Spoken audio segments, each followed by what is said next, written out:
ሰላም ለእናንተ ይሁን ውድ የጄኤምኤም ቲቪ ተመልካቾቻችን የተለያዩ ሀገራዊ ዓለም አቀፍና መንፈሳዊ ክንውኖችን ወደ እናንተ የምናደርስበት የመረጃ ሰዓት ላይ እንገኛለን።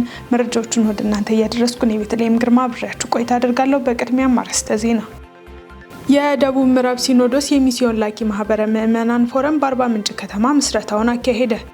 የሙሉ ወንጌል ለመዘምራን የአምልኮ ቡድን 50ኛ ዓመት ክብረ በዓል ግንቦት 9 ቀን በቀጠና 2 ሙሉ ወንጌል በደማቅ ሁኔታ ተከበረ። ከውጪ የዓለም የጤና ድርጅት በዲሞክራቲክ ኮንጎ የተከሰተውን ኢቦላ በዓለም አቀፍ የህብረተሰብ ጤና አደጋነት አወጀ። እንድትከታተሉን እየጋበዝኩ ወደ ዝርዝር መረጃዎቹ አለፍኩ። የደቡብ ምዕራብ ሲኖዶስ የሚስዮን ላኪ ማህበረ ምዕመናን ፎረም በአርባ ምንጭ ከተማ ምስረታውን አካሄደ። ጸጋይ ብዛ ኢሳያስ ዝርዝር አለው። የወቅቱን አስቸኳይ የወንጌል ጥሪና የቤተ ክርስቲያን ተልዕኮ ከግምት ውስጥ በማስገባት ምዕመናን ለወንጌል ስርጭትና ለሚስዮን ስምሪት ቀዳሚ ትኩረት መስጠት እንደሚገባቸው ተጠቆመ። ይህ የተገለጸው የኢትዮጵያ ወንጌላዊት ቤተ ክርስቲያን መካነ ኢየሱስ ደቡብ ምዕራብ ሲኖዶስ የሚስዮን ላኪ ማህበረ ምዕመናን ፎረም ምስረታን በአርባ ምንጭ ከተማ በድምቀት ባካሄደበት ወቅት ነው። በአርባ ምንጭ ከተማ ደቡብ ምዕራብ ሲኖዶስ አዳራሽ በተከናወነው በዚህ ታሪካዊ መርሃ ግብር ላይ የቤተ ክርስቲያኒቷ ከፍተኛ አመራሮች፣ የሲኖዶሱ መሪዎችና ከማህበረ ምዕመናን የተውጣጡ ተወካዮች የታደሙ ሲሆን የወንጌል ተልዕኮ የጥቂት ሳይሆን የእያንዳንዱ አማኝ የዕለት ተዕለት የህይወት ልምምድ ሊሆን እንደሚገባ በሰፊው ተወያይተውበታል። የፎረሙ ስትራቴጂካዊ ጠቀሜታ በኢትዮጵያ ወንጌላዊት ቤተ ክርስቲያን መካነ ኢየሱስ የወንጌል ተልዕኮና ስነ መለኮት መምሪያ ዳይሬክተር ቄስ ጥላይ ከበደ ይህ መድረክ በወቅታዊነቱና በአስፈላጊነቱ ወደር የለውም፣ ወንጌል ላልደረሰባቸው አካባቢዎች ብርሃንን ለማድረስና ሚስዮናውያንን በዘመናዊና ስልታዊ መንገድ ለማሰማራት ትልቅ አቅም የሚፈጥር ነው ሲሉ አስገንዝበዋል። ያልተደረሱ ቦታዎችን ስልታዊ በሆነ መንገድ ለመድረስ የሚደረገው ስራ እንደገና በዚህና በተጠናከረ መንገድ መሄዱ እጅግ ደስ አሰኝቶኛል። እንደ ቤተ ክርስቲያንም እጅግ ደስታችንን መግለጽ እንፈልጋለን። ሲኖዶሱንም ያስተባበሩትንም አካላት እናመሰግናለን። በመቀጠል እንግዲህ የሚጠበቀው ውጤት ምንድነው የሚለው የሚጠበቅ አንድ መሰረታዊ የሆነ ነገር አለ። እሱም ምንድነው? ወንጌል ከቀደመው ይልቅ ለበለጠ እንዲስፋፋ፣ የበለጠ ደግሞ ስለ ሚስዮን ያለን ግንዛቤ እንዲጨምር፣ ሁሉም እንደ ግለሰብ፣ እንደ ስራ ዘርፍ፣ እንደ አገልግሎት ዘርፍ ተሳታፊ የሚሆንበት እድል ስለሚኖር የሚስዮናውያንን ቁጥር መጨመር፣ የወንጌል ማዳረስ ስፍራዎች የሚጀምሩበትን በቁጥር ማሳደግ፣ ደግሞም በጥራትና በስልጠና በመደገፍ ወደፊት ለማስኬድና የቤተ ክርስቲያኒቱ ራዕይ ተግባራዊ ማድረግ ይሆናል ማለት ነው። የተፈጠረው አጋጣሚ በተለይ ሲኖዶሱ ወንጌል ወዳልደረሰባቸው አካባቢዎች ወንጌልን በስፋት ለማድረስ ከፍተኛ ፋይዳ እንዳለው የገለጹት ደግሞ የደቡብ ምዕራብ ሲኖዶስ ፕሬዝዳንት ቄስ ኢሳያስ መኔ ናቸው። ሲኖዶሳችን አንዱ ወንጌል ካልደረሰባቸው ቦታዎች በተለይ ደቡብ ኦሞን ብዙ ሰዎች አሁንም የጌታን ወንጌል ያልሰሙበት ብዙ የሚፈልግ ቦታ ነው። ይህንን ቦታ ለማደራጀት ለማነቃቃት እና ምእመናን በብዛት ወንጌላዊ ወደዛ ቦታ እንዲልኩ ሚስዮናዊ እንዲልኩ የተፈጠረው አጋጣሚ በጣም አስደሳች ነው።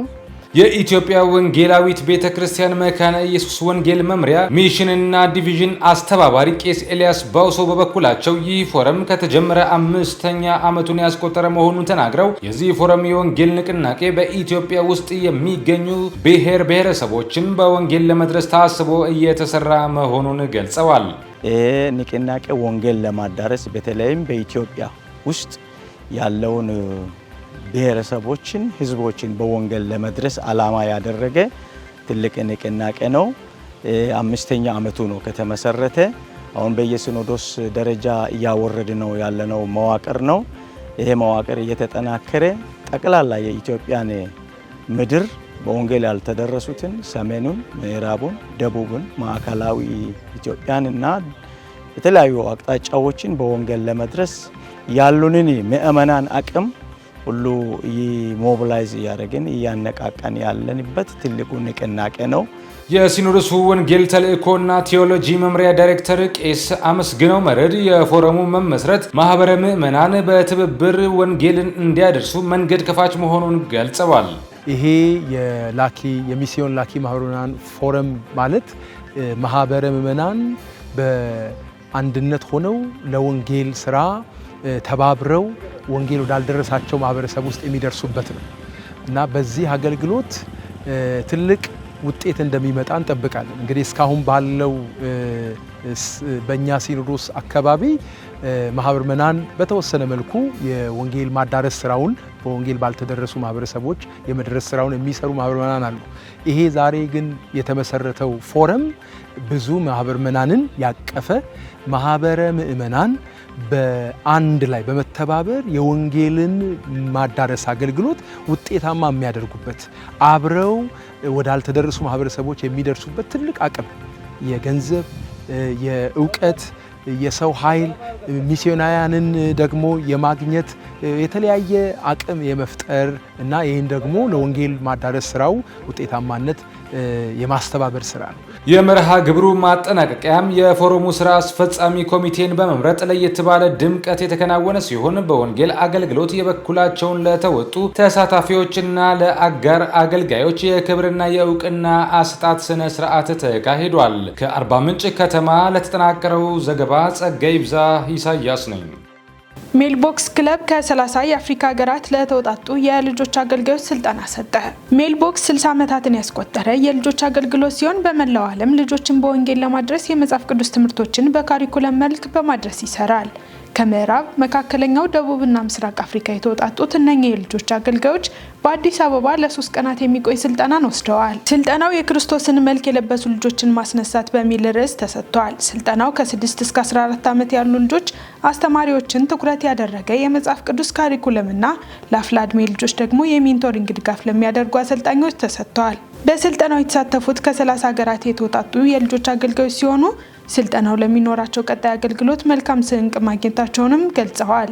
We emphasize on mentorship program. But also we see how the population of Africa, the same with our country. So it is make me now, when I go back to my country, to work hard and also to having many training, but also to prepare many mentor for the ministry.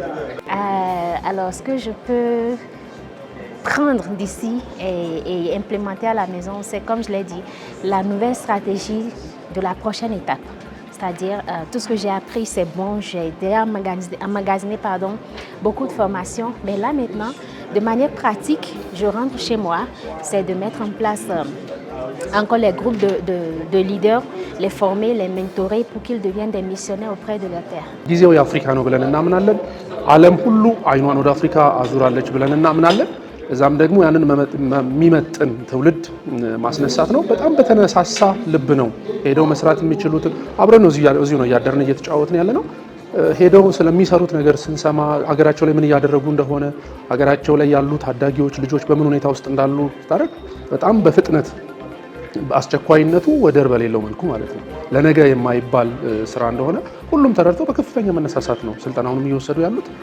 ወደ የሀገራቸው በሚመለሱበት ወቅት የታዳጊዎች ሜንቶሪንግ የህፃናትን ተስፋና ስርዓተ ትምህርት ላይ ትልቅ ግብዓት ማግኘታቸውን ገልጸዋል። ከደቡብ አፍሪካ ኬፕታውን አዲስ አበባ የተገኙት አሰልጣኞች በዋናነት አገልጋዮች በአገልግሎቱ ምን እያደረኩኝ ነው የሚል ጥያቄ ውስጣቸው እንዲያጭርና ራሳቸውን የሚገመግሙበት ወቅት ነው በማለት አስተያየታቸውን አጋርተዋል።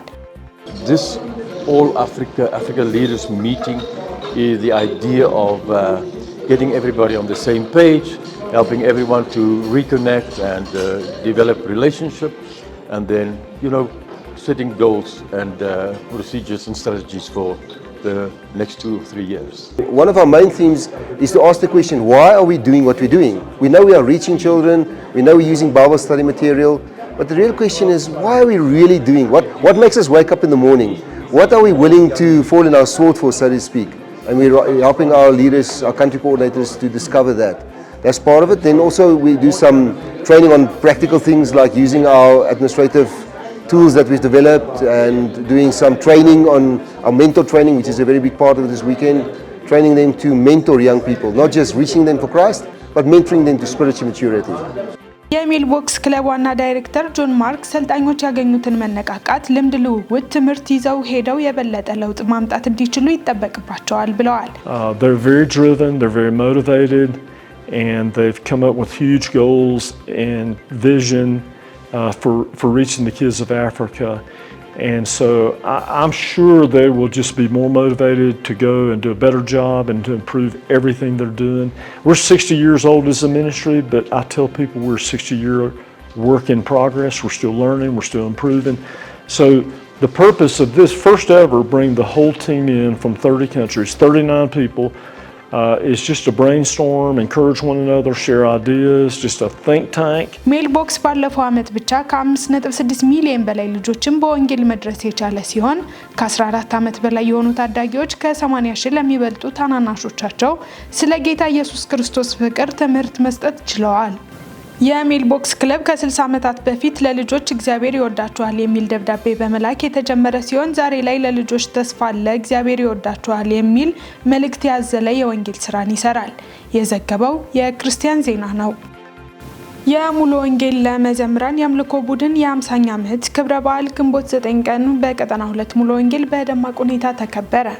ፕሮግራሙ ከሙሉ ወንጌል ወጣት ተተኪ መዘምራን ጋር በአምልኮ የተጀመረ ሲሆን በመቀጠልም ፓስተር መርድ የእንኳን አደረሳችሁ መልእክት በማስተላለፍ አንደኛ ጢሞቴዎስ 1:12ን ጠቅሰው እግዚአብሔር የአምልኮ ቡድኑን ጠራ፣ ቅባቱን አፈሰሰባቸው፣ ታማኝ አድርጎ ቆጥሮ በቤቱም ሾማቸው፣ ለዚህ ክብርም አበቃቸው ሲሉ ተናግረዋል። በጥቁር አንበሳ መሰናዶ ትምህርት ቤት በብዙ ዋጋ መክፈል የተጀመረው የሙሉ ወንጌል ለመዘምራን የ50 ዓመታት ጉዞ የሚያሳይ አጭር ዶክመንተሪም ቀርቧል። በመቀጠልም ፓስተር ምህረት ከበደ መዝሙር 117 ላይ ተመርኩዘው ሃሌሉያ በሚል ርዕስ የእግዚአብሔርን ቃል አካፍለዋል። በእለቱ ብቻውን መራው የተሰኘ የአምልኮ ቡድኑ ከመሰራረቱ ጀምሮ የተጓዘበትን ታሪክ የሚያወሳ መጽሐፍም ተመርቆ ለንባብ ቀርቧል። በመጨረሻም ከሙሉ ወንጌል ለመዘምራን ጋር በአምልኮ መርሃ ግብሩ ተጠናቋል።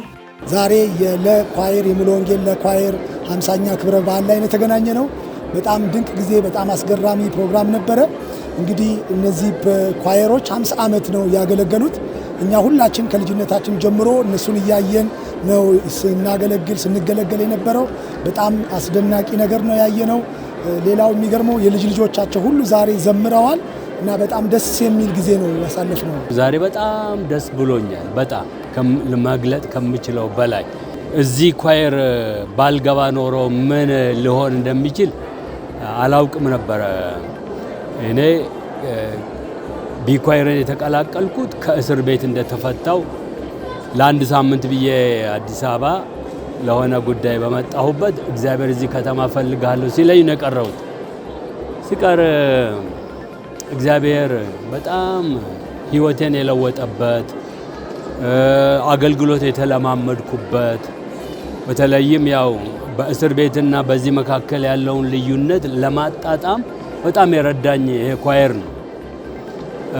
ከዛም በኋላ ከኳየሩ የተለየሁት በአገልግሎት ምክንያት ነው። ወደ ሙሉ ጊዜ አገልግሎት ሲሄድ ነው ከኳየሩ የተለየሁት።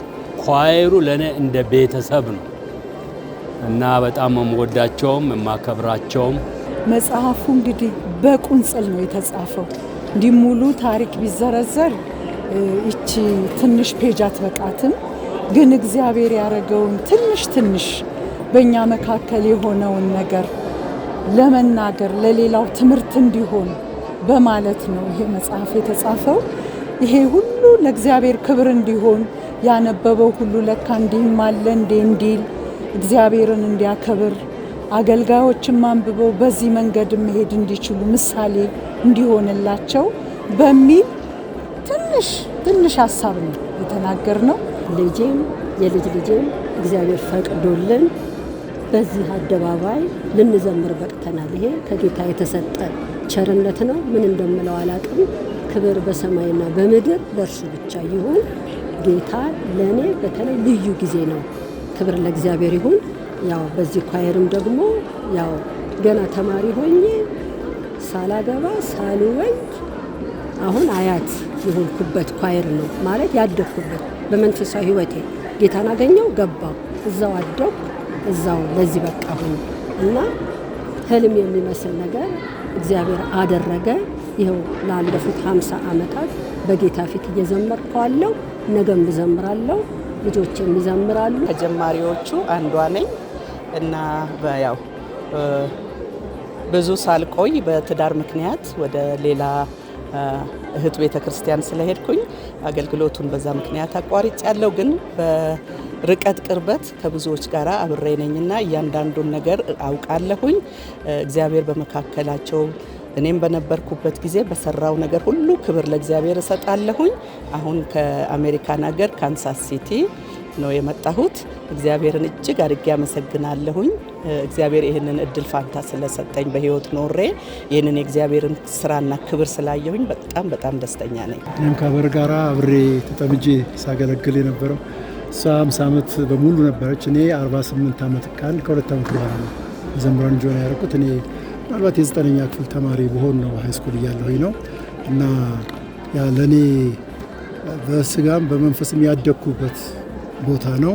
ያው ደግሞ እግዚአብሔር ፈቅዶ የነሱ አለቃም ነበርኩኝ ከታናሽም ብሆን እና ኃይለኛ አለቃ ነበርኩ ይብኛል አላውቅም እንግዲህ ስለዛ እና እግዚአብሔር ይመስገን። ከዛ ያው እኔ ሁለት ነገር ነው ለመንፈሳዊ ህይወቴ እድገት ምክንያት ነው የምለው። አንዱ በዚህ በመዘምራን ቡድን ውስጥ የነበረኝ አገልግሎት ክርስቲያን ተማሪዎች ፌሎሺፕ የነበረኝ ህብረት ህይወቴን ከጌታ ጋር በደንብ አስጠግቶልኛል።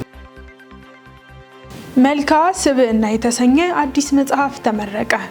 በመጋቢ አብይ ታደለ የተዘጋጀው መልክዓ ስብዕና የተሰኘው አዲስ መጽሐፍ ግንቦት 8 ቀን 2018 ዓ.ም በቤዛ ዓለም አቀፍ ቤተክርስቲያን በተካሄደ ልዩ ስነ ስርዓት ተመርቋል። በሚዲያ በስነ ጥበብና በወንጌል አገልግሎት ዘርፎች ለበርካታ ዓመታት ያገለገሉት መጋቢ አብይ ታደለ መጽሐፉ ከመጽሐፍ ቅዱሳዊ የአመራር መርሆች ጋር ተያይዞ የተዘጋጀ መሆኑን በመግለጽ መሪነት ከመስራት በፊት መሆን እንደሚቀድምም ተናግረዋል።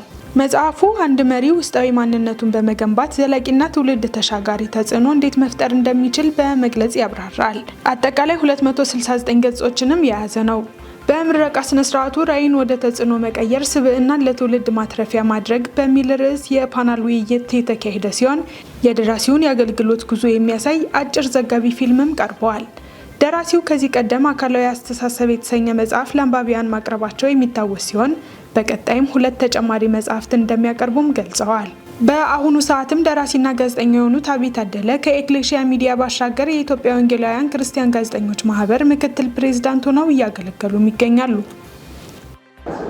መጋቢ አብይ ታደለ ወይም ደግሞ ኪያ እባላለሁ። በኤክሌሲያ የወንጌላውያን አማኞች ማህበር ውስጥ ዋና ዳይሬክተርነት ነው እያገለገልኩኝ ያለሁት። ያው ብዙዎቻችሁ እንደምታውቁት በሚዲያ አገልግሎት ላይ ነው ዋና በተለይ ትኩረት አድርጌ የምሰራው።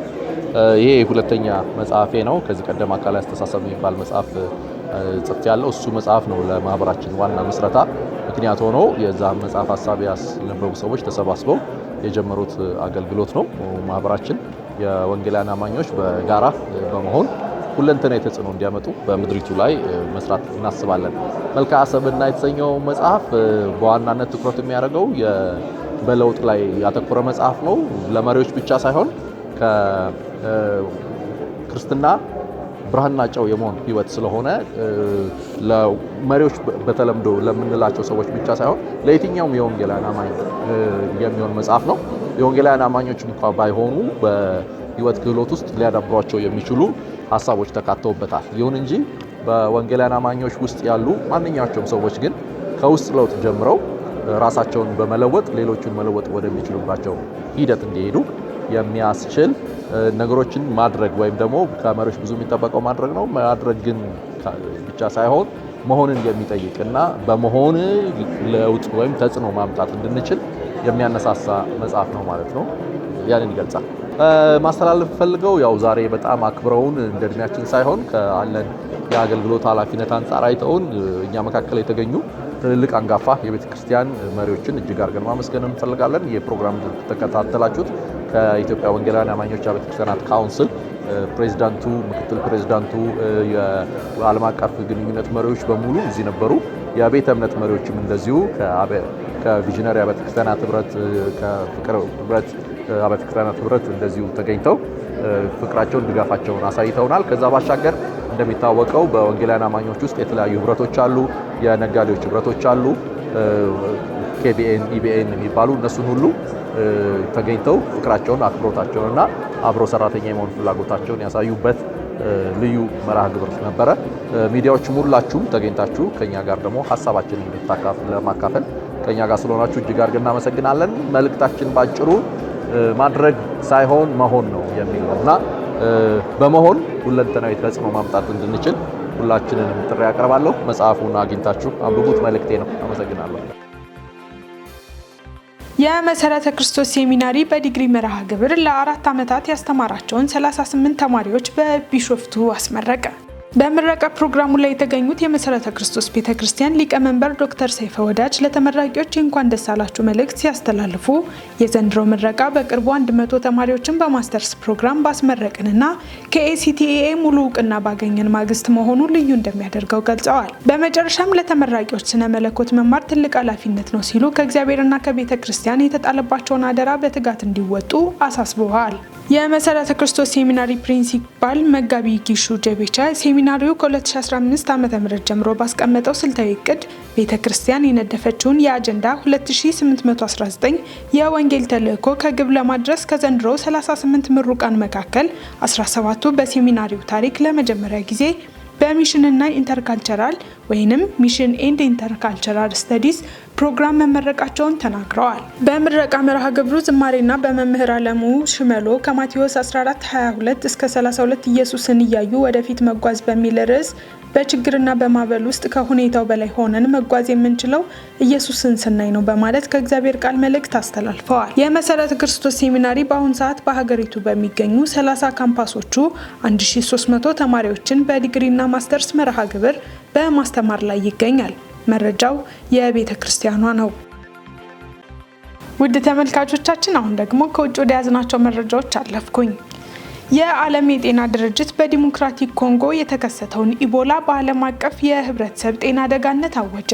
የዓለም ጤና ድርጅት በዲሞክራቲክ ሪፐብሊክ ኮንጎ ምስራቃዊ ኢቱሪ ግዛት የተከሰተውን የኢቦላ ወረርሽኝ አሳሳቢ ዓለም አቀፍ የህብረተሰብ ጤና አደጋ ሲል አውጇል።